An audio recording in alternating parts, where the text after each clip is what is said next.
Welcome back to the Lift Free and Diet Hard podcast. I'm your host, Andrew Coates. Join me along with industry leaders and friends on a quest to get more people through the gym door and eating and living healthier.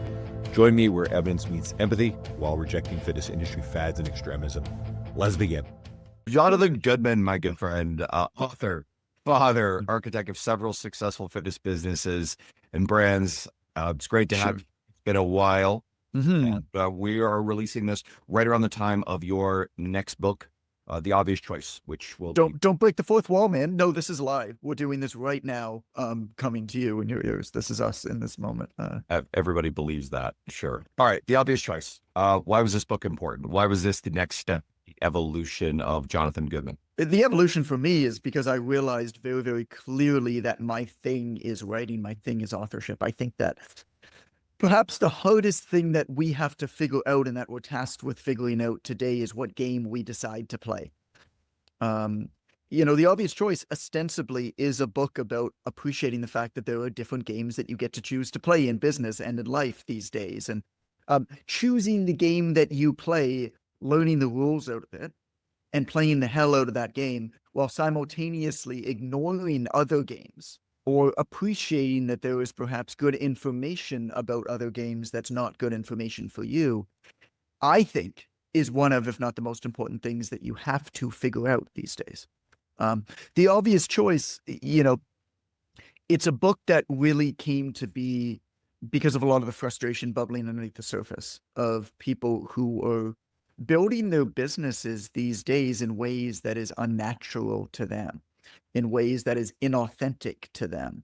They think that the way to get a few customers is to try to impress the internet, and that is simply ridiculous. There's nothing wrong with trying to build an online profile, but you and I are aligned here, I think, Andrew. It's a savings account. An online platform content is something that I believe that everybody should do, but you have to look at it as a savings account. You invest into it with excess time and capital.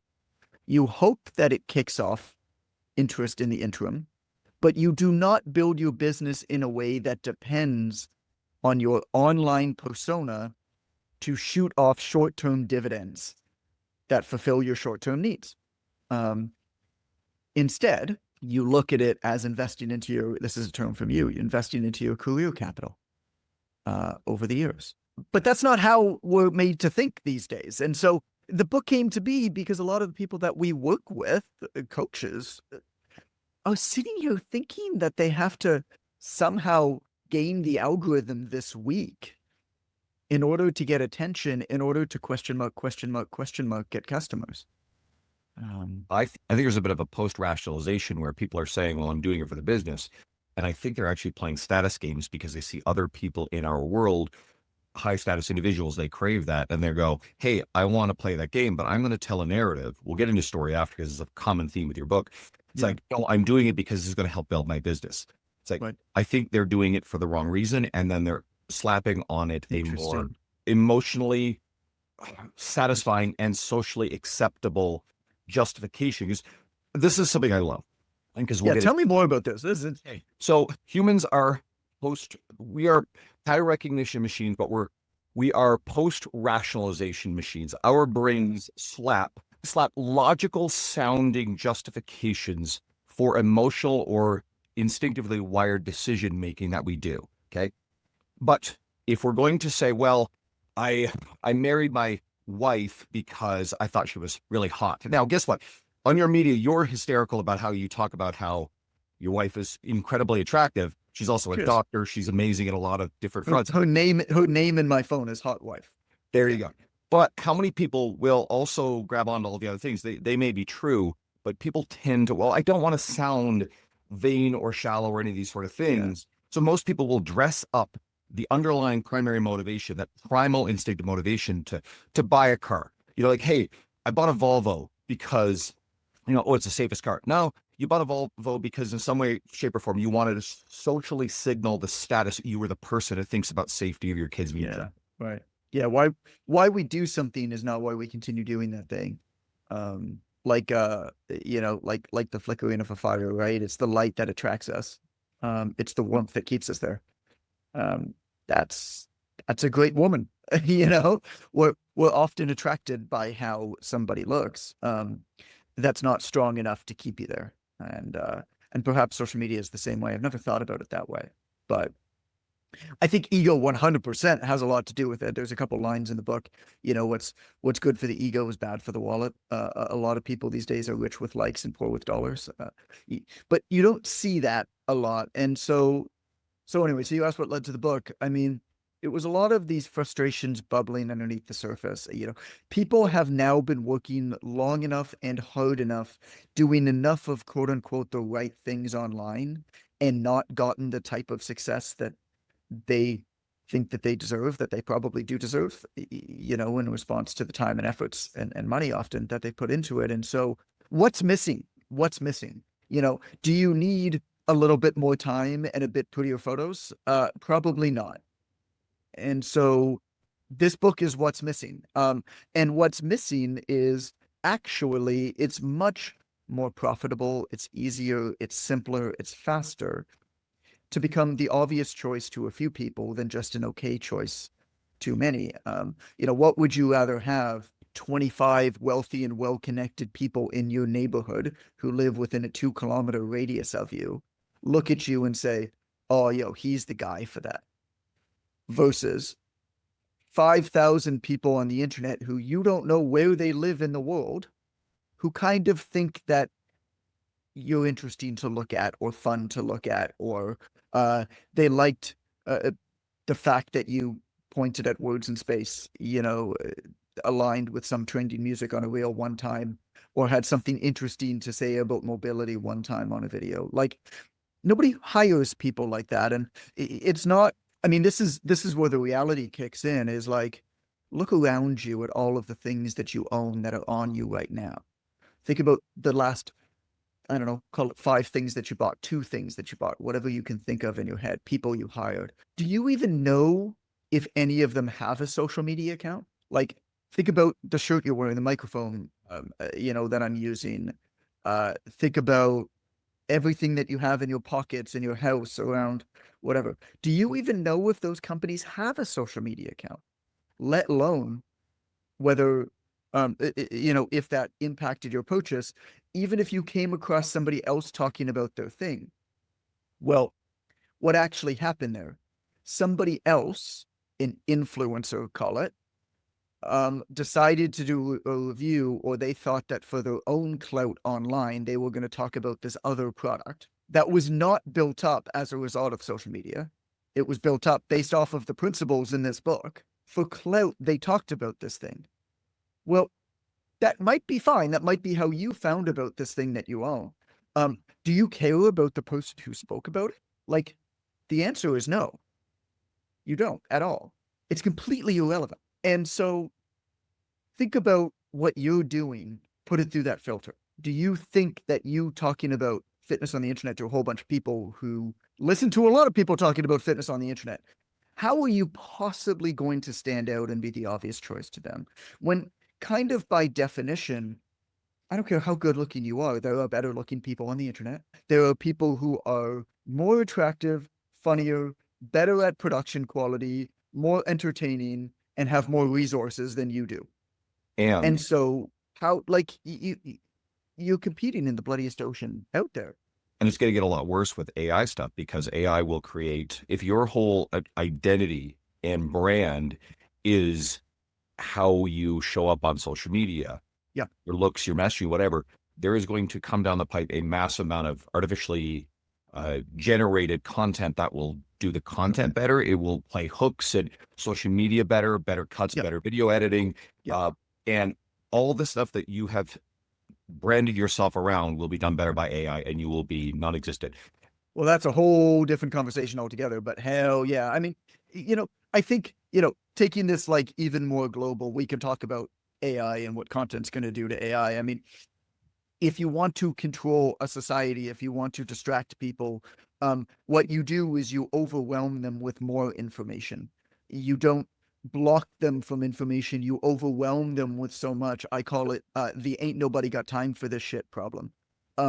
It's so impossible for anybody trying to make a decision to even begin to comprehend how to start to make that decision these days, because there's just so much overwhelming information, and that's only going to get worse. But think about like when you and this is interesting because we could talk about the 4 stages of content. This is actually the part of the book that you're in, Andrew, so we could talk about that. But I do think that you should always create content, but I think that you should do it for different reasons. But think about if you're doing it to try to attract customers, if you do it, which is why most people say they're doing it, right?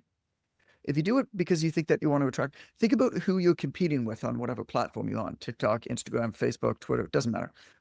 You're not competing with other people who sell what you sell. You're actually competing with full-time entertainers for attention. And so you are trying to do this in the 30 minutes that you have in between clients, in between whatever you're doing.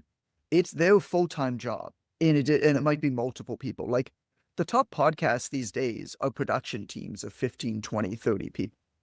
I mean, these are basically television productions. That's who you're competing with if you're trying to become a famous podcaster. And we just You're saw not competing with other podcasters in your niche for attention. Now, if you create a podcast trying to become the obvious choice to a very select, smaller amount of people, and you don't look at the data and the stats that the podcast platforms, you don't care if you ever get to a top 100 podcast. It doesn't matter, because the quality of listener is much more important than the number of listeners. It's about picking your game. It's about picking the game you're playing and understanding those rules. There's sort of an interesting contrast in where a lot of the theme of the obvious choice is to narrow down. You don't generally use the word niche, not as far as I've seen in the book yet, but sort of it's identifying a narrow, you play deeper, right? You're not going as wide, you're going deeper. And yet the book itself is a progression of your career almost in the opposite direction, where you came from a narrower space, that is the fitness industry, and it is step into a broader genre. So why make that pivot now in your career? So I'm going to answer your question with a wide-ranging answer. I'm going to get into the 4 stages of content, because what I'm doing is I'm slowly navigating into stage 4. Call it thought leadership. So let's start at the beginning. There's 4 stages of content over the course of your career. I'll name them off quick, and then I'll tell you a little bit about each one. Right? Stage 1 is you create for yourself. Stage 2 is you create for your customers. Stage 3 for your industry. And then stage 4 for the world. Stage 1 is you should actually start creating content as a way to learn. The best way to learn is to teach. As you are studying, if you actually want to retain as much as possible and learn how to apply it, teach that to somebody else. I don't have time to get into it here, but in the book, I talk about leapfrog learning. I talk about my method of learning mediocre to low-end skill sets that compound upon one another over time, over the course of your career, because, industry-specific knowledge has diminishing returns, but when you combine that with other complementary leapfrog skills, you start getting exponential positives in success in your career. And so how do you do that over the course of 60 days? What you can do is you can actually give yourself a mediocre to low, call it like the 80-20 of a new industry. And so content is a great way. At the beginning of my career, I mean, I didn't know that I was doing this at the time, but I look back and it was a very important part of my story. My first ever blog was called championlifestyle.com, and it was awful. I pulled the whole, I know I've been gone for a while, guys, but I'm back now, and I mean it this time. I think I pulled that 4 times. But looking back now, I had 1 comment in 3 years. It was from my mom. It was on the first article. Like, nobody read it. But looking back now, it was so important as I was developing myself as a personal trainer, because what I was doing is, as I was studying, as I was reading, I was writing articles about it. They were plagiarized. They were not good. They were not written well. It doesn't matter, because they helped me learn faster than other people who were just reading, than other people who were just listening. And as a result, I progressed faster than they did. Not because I'm smarter, because when you teach something, it forces your brain to do something very unnatural, which is take that same information and verbalize it and explain it to other people who aren't you, who you don't know what they know or their backgrounds and biases, which forces your brain to maneuver around this information in a new way. So stage 1 is You should always be creating content no matter what stage of your career that you're in, but you should not measure the success of that content based off of who pays attention to you. You should not care. You don't even need to promote it. All that you're doing, do a podcast, do videos, do Instagram. I don't give a shit. Create content around what you're learning. Stage one. Get your customers in your real life with people who are already connected to you in some way or have reason to trust you in some way. There's no way that you are going to be able to stand out in the bloodiest ocean that has ever existed in the history of our world in marketing, which is social media, when you're new in your career.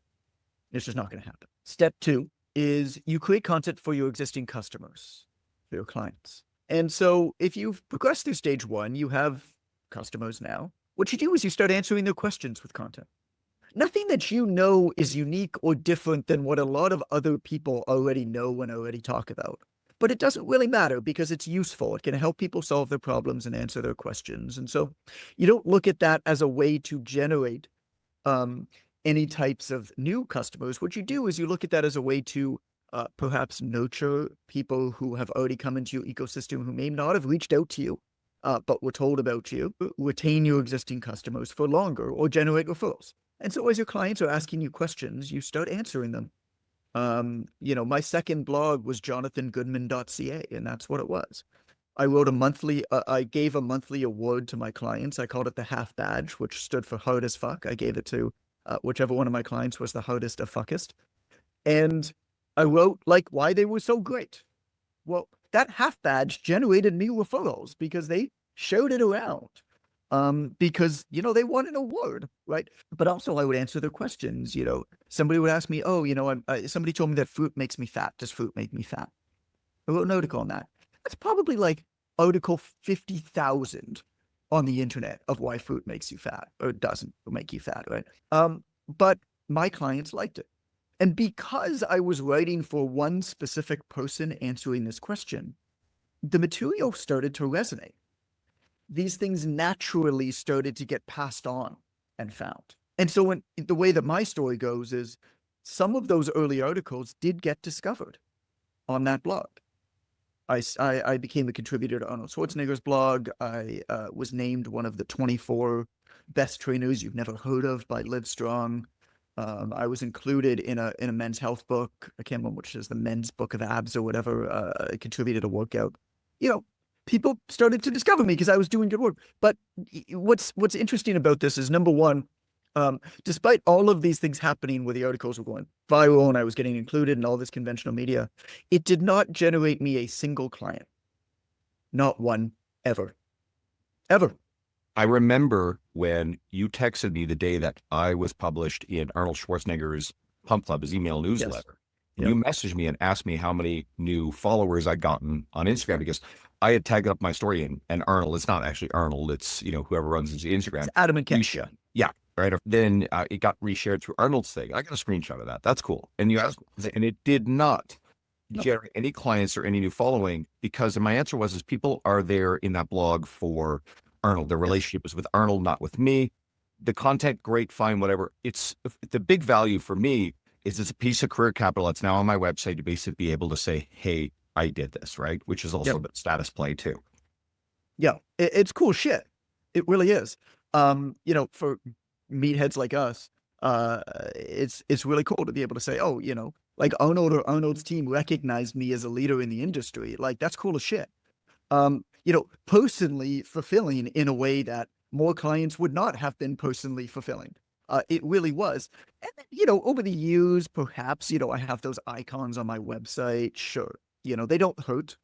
Do they contribute that much to clients? Maybe, maybe not, but they certainly didn't add anything short-term in terms of, at that point, it wasn't social media, but in terms of clients and things like that. And so I believe that almost everybody should stay at stage 2 for just about the entirety of their career, where what you're actually doing is creating content, wherever you're creating content, whether it's a newsletter that you send out to clients at your gym, whether it's a podcast that you record, that you send to your clients about, questions my clients ask me, whatever, that might spread, it might not, but you don't measure the success of that based off of conventional engagement metrics. Because what that allows you to do is it allows you to document the stuff that you do so you don't answer the same questions twice. You can send somebody a piece of media that you've already created answering their question.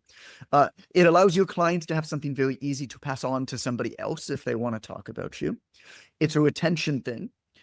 And in my eyes, this is like most all of the benefits of content without almost all of the negatives of jealousy, of burnout, of comparison, of this ego-driven drivel that we all kind of fall into. And then over the years, if you continue to make these small deposits, like a savings account, you're going to wake up one day in the future and you're going to say, how the hell did all this money get here? But that's not going to happen if you continually try to make withdrawals as you're making deposits. That's not how compound interest works. And so it's the same thing. Now, if you decide, which again, you don't have to progress into stage 3 of content, what you actually start doing there is you start creating content for your industry. Think about think about the people that you follow on social media. It's other people doing the same thing as you, isn't it? If you need to hire a plumber, you're not going to be following plumber influencers on social media. Plumbers are going to be following plumber influencers on social media. We're too close to our own world, so we don't see it. But the vast majority of what anybody purchases ever are items and services that they are ignorant towards. You're ignorant towards almost everything you buy, so am I. I'm not saying you're stupid, right? Stupid is based off of IQ. Stupid is a general statement. I'm not saying you're stupid. Ignorance is domain specific. You're ignorant towards almost everything that exists in this world because there's just too much stuff to think about. When people read your book, they're going to, and we won't spoil it, but there's stories right up front about how you bought a television and how you chose your financial advisor. And you talk about explicitly why those were, looking back, they were dumb decisions. They were embarrassingly bad decisions. And how we found a doctor to treat my wife for her cancer. Yes. Embarrassingly bad decisions. But you also get the book to get into those, but it'll make the point. But also very human decisions. This is how humans decide. This is how humans buy things. This is how you buy things. And it goes back to this, everything is, I actually, when people talk about like, oh, there's rational decision makers and emotional decision makers, I go, bullshit. It's all emotional decision making. I just think that some people are better at dressing it up rationally, and some people are a little bit more honest about emotion. And yes, of course, there's a bit of a spectrum there. But I do think that a lot of the decision making it's emotional. Your book does a great job of this. And then I just want to direct people to the fact that question your stories, question your narratives, question the basis of your ego and your identity. And this can be a very difficult thing for people to do because people would rather stay fixed in a place rather than to deconstruct, well, why am I stuck in place, whether it's fitness, life, career, etc. Because a lot of people craft stories and narratives about why they can't change, I'll give you a really good example because we're coming up on just after New Year's here. I have a theory that a lot of New Year's resolution behavior is a deliberate attempt to reinforce a fixed identity. Most people, they start New Year's because they've had a creeping emotional discomfort with their level of fitness, their metabolic health, etc. And so they say, okay, I'm going to change this year. This year it'll be different. I'm going to go to the gym 6 times a week. I'll never have sugar, alcohol ever again. They try to white knuckle their way through. They do not possess the skill set. They do not create the support environment. They just dive in, join a gym. And what they're subconsciously doing is making the effort, a token effort to, after 5 to 6 weeks, to be able to say to themselves, see, I tried, I can't do this. I proved to myself I am not the kind of person who can do this. So it alleviates the emotional discomfort that had built up so they go back relieved of that discomfort for a while until it gradually creeps up past the tipping point where they go and they do it all over again. And I believe that's what's going on. It's interesting. You've thought about that a lot harder than I have. Yes. It's interesting. Super interesting. It boils down to fixed identity. And I think most people would rather tell comforting lies than to confront, uncomfortable truths about why they are stuck where they are. Yeah, I mean, it's easier to continue doing something, even if that something is not working or serving you, than it is to change. I mean, this goes down into how we educate ourselves in the fitness industry, isn't it? This is the Leapfrog skills and Leapfrog learning section of the book. Like, you would have a hard time arguing with me that industry-specific knowledge does not have serious diminishing returns at a relatively low point. Once you become good enough at fitness, you need to complement that with other skills. And the reason why a lot of people are frustrated because they're not having the type of success that truly they do deserve in return for the time and money and effort that they've invested into their career is not because they aren't good enough at fitness or nutrition or habits. It's because they're actually too good at that and not good enough at all of the other things that they need to be good enough at. And so, you question why this is. And it's because, quite simply, it's easier and more comfortable to learn more about the thing that we already know a lot about. We can read another book about training postpartum mothers, for example, about menopause, about whatever our clientels are. And because it either reinforces what we already know or bridges off of things we already know, it actually doesn't challenge you very much. It feels comfortable. Now, imagine if you were to read a book that gets into finances and business finances, and you have to learn about monetary policy and debt and investments. And that is more important once you're 2 or 3 years into your career, like learning how money works, than reading another book on menopause for many people. But because it doesn't bridge off of something you already know, you run away from it. And so what we get, and the trap that people fall into in our industry a lot, are people who quite simply are just so focused in one direction and never surround themselves with these complementary skills. I mean, look at me. Like, I would have defined myself as being a mediocre to just okay personal trainer. Like, I was fine. I had a kinesiology degree. Like, I was fine. I don't think I was great ever. If you were to look at my programming back in the day, if you were to look at my ability, my knowledge of biomechanics and motivational interviewing and that, it was low to medium in any of those things. But it was good enough. My clients were happy. It was solving their problem. But what I also got good enough at was behavioral psychology, was writing. And then, I started to add on to that more and more and more. And so if you looked at my skill in any of these things independent of one another, I would not have stood out in that industry in any way. But because I was able to complement my low to mediocre skill set as a personal trainer with a low to mediocre ability in writing and knowledge of behavioral psychology and, money and whatever, well, I was able to just jump past the rest of my colleagues back in the day. And, I've just continued to push that same idea across. I've just added more things in and up-leveled some of those skills. Like, I would now consider myself to be a medium to pretty good writer, not a low, and then I've added in other skills like business and management and whatever, but they're hard. Like, it's really hard to sit down and try to learn about something that's very, very important that you otherwise have no knowledge of. But our value doesn't lie in how good at one thing we are, but in range. It's the range of the different skills, of the different abilities. But getting back to the stages of social media content. So if you decide to progress into stage 3, what I think you should actually do is start to create content that your industry will resonate with. You basically start to say things that other people who already think like you already think and want to say, but either are unable or don't have the time or are unwilling to articulate. So, I mean, what's my social media? How did I build up my social media? I basically just said stuff that other personal trainers already thought, maybe a little bit more succinct, maybe not. And then the ones that seem to resonate, I just repeated in about 100 different ways. You created social currency. This is our strategy when you and I talked about this initially.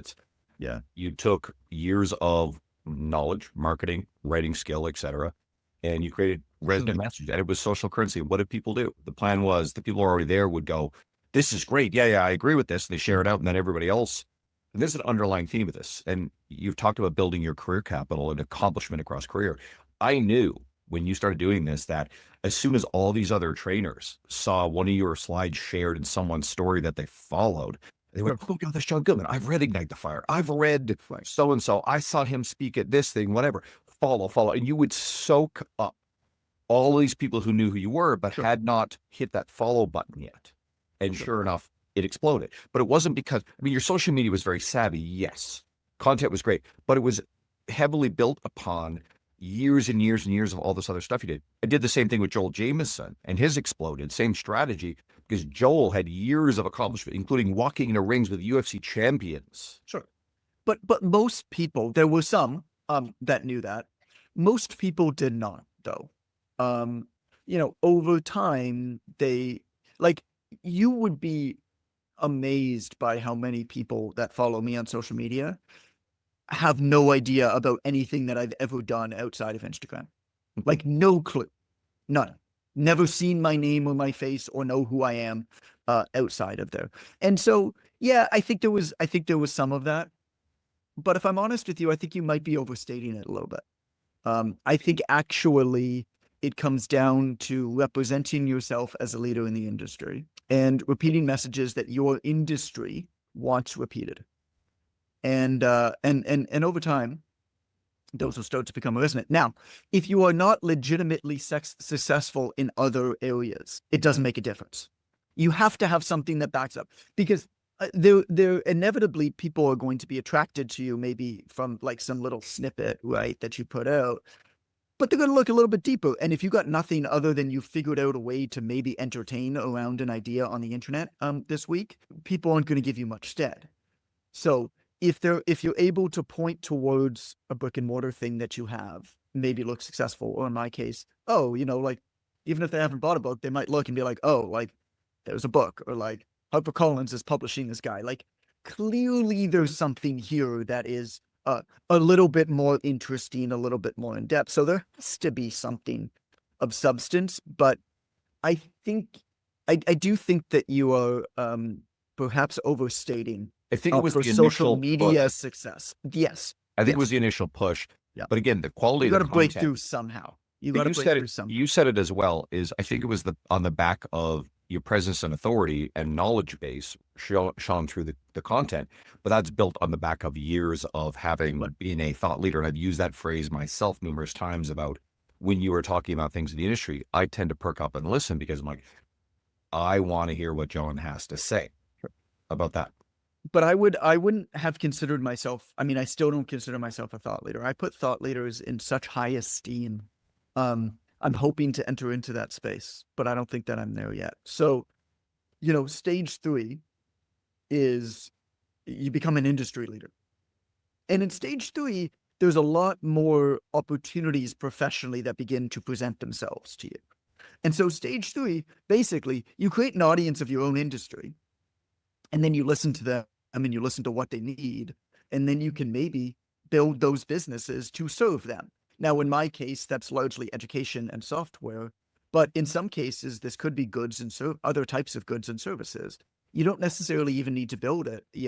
If you were an industry leader, for example, you could become an affiliate or a promoter of other services or products, or you could just buy a piece of the company. For example, like I bought a piece of a company in a space with baseball cards and collectibles, right?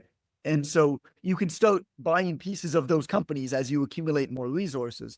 Either way, or you could just listen to your audience and then build what they want. So, when you're in stage 3, the idea is now you actually, you've been in the industry for a long time, you can begin to scratch your own itch, and you have the distribution network that you need to be able to quickly test and iterate on minimal viable products and then run with the ones that work. And so that's been the progression of my career, has been to, let's talk to people. Crazy idea, I know. 137 phone calls. Let's hear about what your frustrations are. Let's hear about what your goals and aspirations are. And I'm going to turn around and build it. That's how 1K Extra, which turned into the Online Trainer Academy, came about. Even Quick Coach, I advised almost every other software company in that space. for 8 years. And I was like, Quick Coach is what's missing. I'm not going to build the same thing as everybody else. That's insane. They have more resources than I do, network effects. They have more ambitions to get outside funding and whatever than I do. But Quick Coach is a competitive advantage that only I can tackle because I already have a brand and distribution network and expert status within the industry. Think about every other software platform that exists for personal trainers. None of them have a recognizable public figure who's behind them.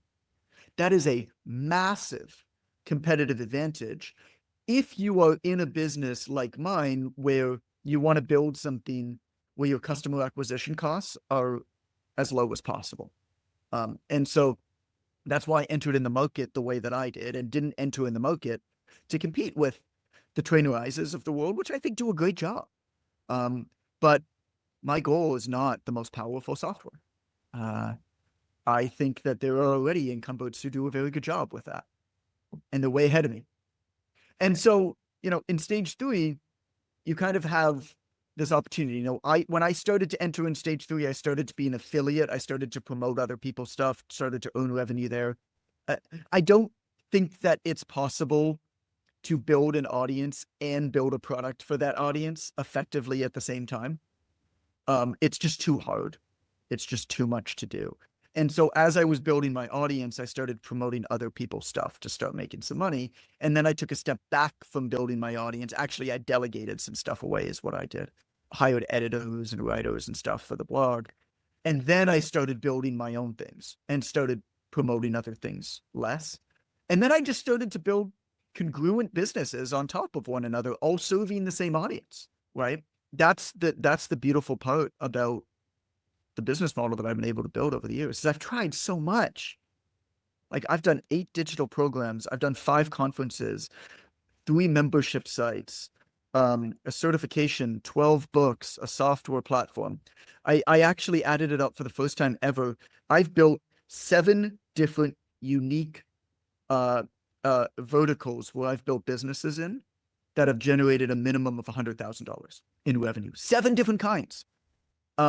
And so over those years, you start to throw away the stuff that doesn't work that well, and you keep the stuff that does work well, and you build on top of it, and then spin people within the same ecosystem, right? Somebody who buys the Online Trainer Academy might use Quick Coach, then becomes aspirational to the Online Trainer Mentorship, is probably going to, buy my other books like The Obvious Choice and Ignite the Fire and stuff like that, right? So you see how this lifetime value starts to build as these businesses that operate independent of one another, with operators who operate independent of one another, but customers spin naturally within them. It's a huge competitive advantage. You can do that in stage 3. It takes time, of course. I would say that I entered into stage 3, 2012, 2013. It's now 2025. So give it 12, 13 years. And then, eventually, maybe you might decide, this goes back to answering your question about 30 minutes ago, Andrew. You might decide that you want to enter in for reasons that might not be logical, that might not be optimized in terms of how much money you could optimally make. But at this point, it should not make a difference. Money should not be your main driver anymore. You might decide to attempt to enter in thought leadership space. Thought leadership is about the earned reputation of the individual, not about the quality of content. Elon Musk tweeted this thing about sleep a while back, and I saved the tweet. I gave the example of the tweet in my book, but it was a basic tweet about like how to sleep better, right? Elon Musk tweets it, 30,000 retweets, 360,000 likes, right? I was like, oh, maybe there's something to this tweet. Maybe this tip on sleep is really good. So I copied it. And I tweeted it myself. Now I wasn't at that point. I was not doing much on Twitter. And so I had 1 like on the same tweet, and it was from that guy who probably has a bot that likes everything that I do. You know that guy. Thought leadership is about the earned reputation of the individual. The difference was that he's Elon Musk and I am not. It has nothing to do with how well he spoke about sleep. You earn that over time, and it takes a long time. I am now 14 years into my career online. I've written over 15 million words on the internet. All of those books and products and wins and losses and everything in between has led me to the point where I'm like, I feel like I've got some stuff now to say that has pretty valuable general applicability. And I feel like I've done enough reps of figuring out how to say stuff that is unique and interesting and consumable in a way that I think has a chance to break through. But at the same time, I don't think that you should read a business book, for example, from somebody who needs the money that's going to come as a result of that book.